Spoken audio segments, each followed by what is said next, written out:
Vitamin C যুক্ত বাজারে অত্যন্ত চাহিদা সম্পন্ন এক ফল স্ট্রবেরি, যার পাইকারি বাজার মূল্য 800 থেকে 1200 টাকা। অত্যন্ত দামি এই ফল চাষ করা খুবই সহজ। এক খণ্ড জমি ও একটু পরিচর্যার মাধ্যমে আপনিও হতে পারেন স্ট্রবেরি চাষে সফল। আজকে জানাবো তেমনই এক সফল স্ট্রবেরি চাষির গল্প, যিনি মেয়ের শখ পূরণ করতে 2 বিঘা জমিতে স্ট্রবেরি চাষ করছেন। বলছিলাম নরসিংদী সদরের নেহাবো গ্রামের আসিফ ভাইয়ের কথা, যিনি পেশায় সরকারি চাকরিজীবী। তার মুখ থেকেই শুনবো স্ট্রবেরি চাষের সুবিধা অসুবিধা এবং সম্ভাবনার কথা। আমার নাম আসিফ, আমি সরকারি জব করি। আমার মেয়ের শখ পূরণ করার জন্য মূলত করা। প্রথম যদি আমি স্বল্প আকারে করতাম, এখান থেকে চারার কষ্ট লাগতো না। এখানে অনেক বড় একটা অঙ্ক আপনার চারার উপর চলে যায়। ওষুধ কিন্তু তো অতটা ব্যয় না।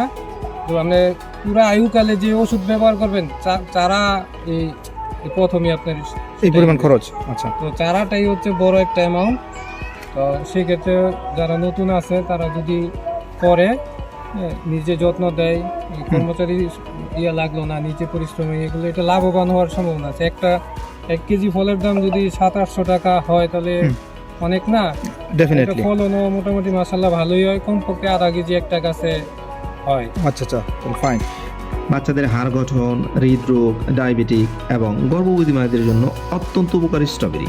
বাংলাদেশে স্ট্রবেরির যতগুলো জাত রয়েছে, এর মধ্যে আমেরিকান ফেস্টিভ্যাল সবচেয়ে ভালো, আকারে বড় এবং ফলস মিষ্ট। দেখলাম যে বাংলাদেশে এই আমেরিকান ফেস্টিভ্যাল জাতটা এটা ভালো হয়। নভেম্বর মাসের প্রথম সপ্তাহে চারা লাগানোর উত্তম সময় এবং জানুয়ারি থেকে মার্চ পর্যন্ত ফল দেয়। স্ট্রবেরির ফল বিক্রির পাশাপাশি চারা বিক্রি করেও অনেক টাকা প্রফিট করা সম্ভব। স্ট্রবেরির চারা তৈরি করা খুবই সহজ। এই জিনিসটা একটু লাগবে, এখানে দিয়ে একটা পিন এখানে আটকে দিলাম। আচ্ছা, বা এই মাটিতে একটু হালকা করে দিয়ে দিলে হয়ে গেল। ফল বিক্রির নেই কোনো ঝামেলা, বেশিরভাগ ফল বিক্রি হয় খেতেই, তাই রাখতে হয়েছে মাপার স্কেল সহ আনুষঙ্গিক সব উপকরণ। বেচা বিক্রি সাধারণত লোকাল যে উপশহর কিছু ফলের দোকান আছে, তারাই আপাতত নিচ্ছে।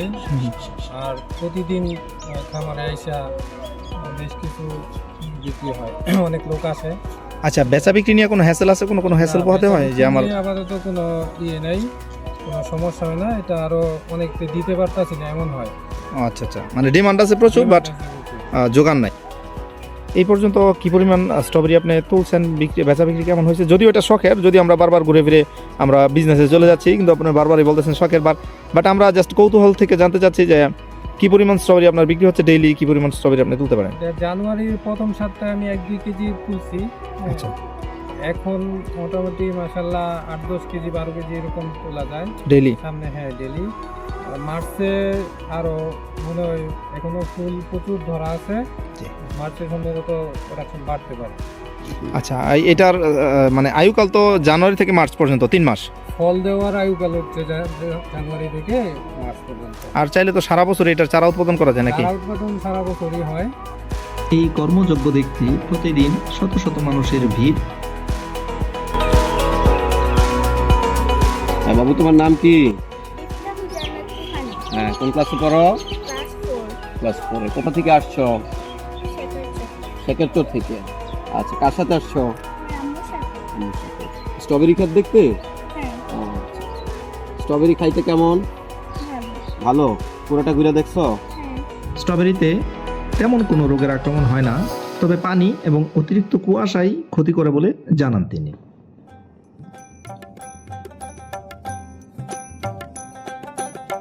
রোগবালাই একটা সমস্যা, সেটা হলো আপনার পাতা হয়ে ওটা যদি স্প্রে শিডিউল আকারে করতে হয়, স্প্রে যদি শিডিউল আকারে গ্যাপ হয়ে যায় তখন, আর কুয়াশা যদি বেশি থাকে তখন এই প্রকোপটা আসে। তো ওই শিডিউলটা যদি ঠিকমতো করা যায় তাহলে রোগ হওয়ার সম্ভাবনা কমই নেই। একজন স্ট্রবেরি চাষি হিসাবে নতুনদেরকে আস্তে ধীরে শুরু করতে পরামর্শ দেন আসিফ ভাই। করতে পারে, তবে প্রথমে যদি স্বল্প আকারে করে তাহলে মনে হয় এটা ভালো হয়। কারণ বৃহৎ আকারে করলে এটা অনেক ভুলভ্রান্তি আছে, এটা সেনসিটিভ একটা ফল। জি।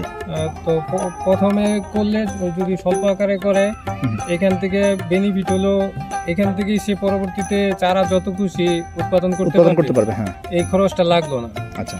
আর দ্বিতীয়ত হলো যে তার যে ভুলভ্রান্তিগুলা সেগুলা সে শুধরায় নিতে পারবে, বড় পরিসরে যাওয়ার আগে সে এটার উপর ভালো জ্ঞান অর্জন করতে পারবে। আশা করছি আজকের ভিডিও আপনাদের কাছে ভালো লেগেছে। শীঘ্রই হাজির হব নতুন কোনো ভিডিও নিয়ে। সে পর্যন্ত সবাই সুস্থ থাকুন, ভালো থাকুন। আল্লাহ হাফেজ।